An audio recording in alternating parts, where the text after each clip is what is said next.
I'm here to do a book haul. The books that I have been reading, I have read, and I picked up. Mostly I picked up, but I read 2 out of these 4 books and I'm in the middle of the 3rd one.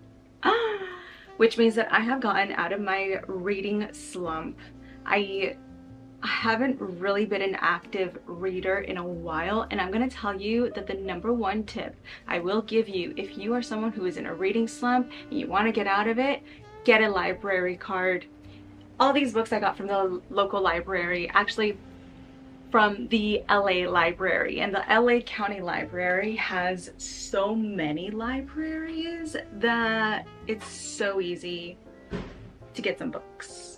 If you want to skip ahead and just see which books I read and am currently reading, or which ones I picked up from the library, go ahead and skip over. But if you want to hear a little update, because it's been a minute, y'all. It has been a while since I've actually filmed, edited, uploaded a video.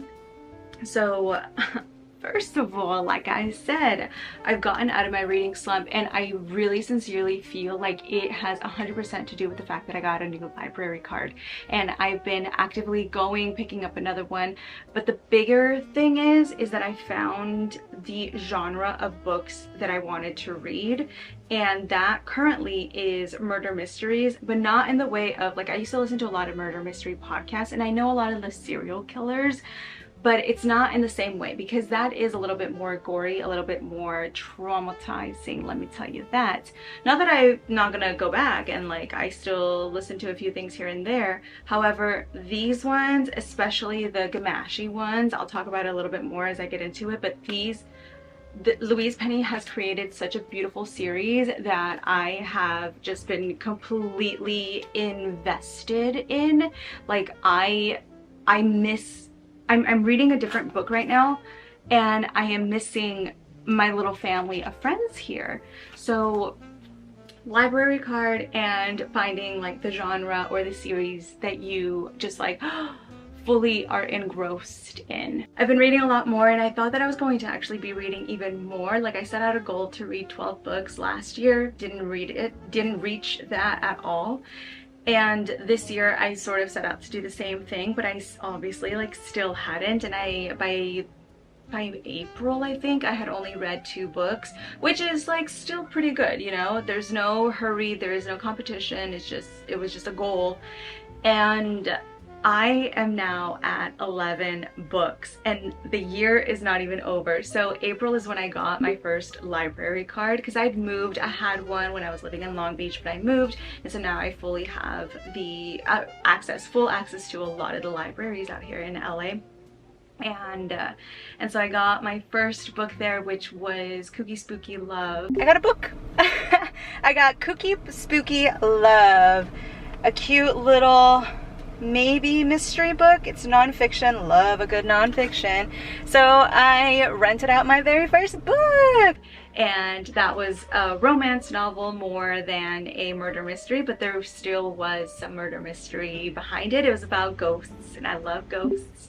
And then I learned very quickly that that was a 2-parter, so I went over and I picked up the very first one, and then I finished that one, fell in love with it, finished the second book, fell in love with it, and then I ended up picking up this book, Still Life, which actually randomly my boyfriend was moving out of his last place, and a lot of people were moving out in the neighborhood, so he picked this up brand new. Now I love bending the spine, I love breaking the spine, so she's a little used and abused now. My boyfriend does not like that. Ooh! Anyways, he picked this up off the side of the road, and I'm more of a reader than he is, and he just wanted it because it, like, was calling to him, and I think now that it was because I was going to fall in love with these series. So I read Still Life, and that is what really got the momentum going, my rhythm going. Just like, I've read all of these, like, this little bookshelf is filled with books too, so it's not like I don't read at all, but I had really just dipped down there. Anyways, now I'm back, and speaking on that book specifically, I got finished with The Cruelest Month, which I believe is number 4 in the series, 3 or 4. And then I got A Rule Against Murder, which is the next one. And this is the one that I was reading while I was on my 10-day road trip with my boyfriend and his parents. Oh, you guys, I've been doing so many fun things this summer, and I truly didn't believe that I would get here again. Like, I feel like I am back. I feel like myself again. I feel as I am experiencing and exploring life again. I'm in a beautiful environment now, and I'm like closer and closer to finding people that I gravitate towards, that I love their energy with. It's been a really wonderful time. So I was on a 10-day road trip with them, and we started in Vegas, then we went to Zion National Park, we did the Narrows, which was amazing. So freaking incredible. Such a beautiful experience. I am so grateful and thankful that I got to do that. And then we went to Page, where we did some kayaking and a little bit of a hike in Antelope Valley. And then we went to the Grand Canyon, and we stayed in the most beautiful hotel and had such a beautiful last day of the road trip. Like, oh my gosh, the memories and the experiences. Like, my boyfriend and I were talking about this yesterday. Like, there's just been so many wonderful, beautiful things that I've gotten to experience, specifically now with him in the last year, and it just, I'm gonna cry. I'm also menstruating, so I'm just, okay.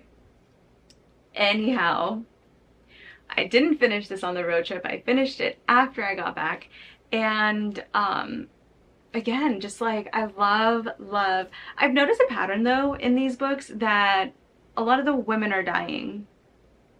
Why? Excuse me, why? However, it is always like the main character. I absolutely am so in love with him.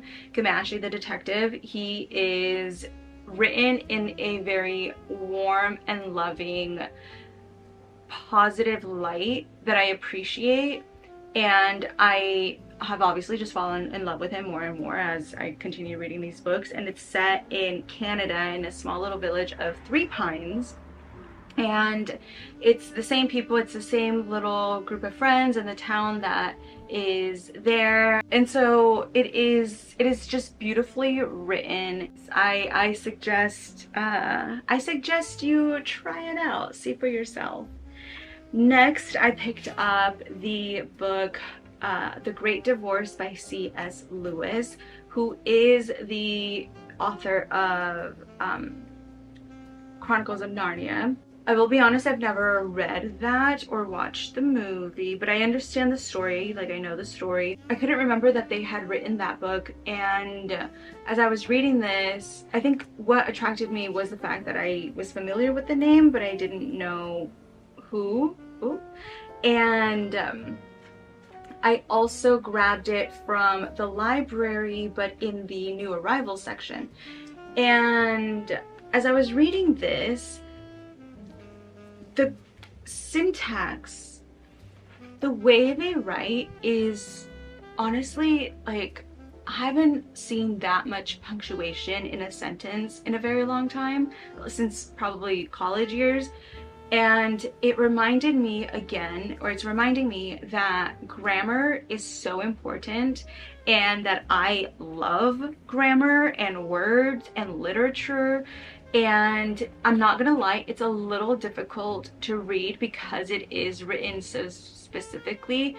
So it's almost as if I have to be in a very quiet, secluded area to really hyper focus on what it is that I'm reading, because I started reading it as I had a very busy week this last week working, and we do have a lot of downtime, and in those small little pockets of downtime I picked up the book and I started reading. I'm only like 20 pages, 25 pages in, and I understand where I'm at, but I feel like if I was alone in a quiet space, I could appreciate it more. You know what I mean? And then lastly, I picked up The Queen of Swords by Jasmina Barrera. And I judged a book by its cover and I was like, oh, this looks interesting. Let me see what it's about. And it isn't necessarily like a full story in its entirety. Let me read you the back.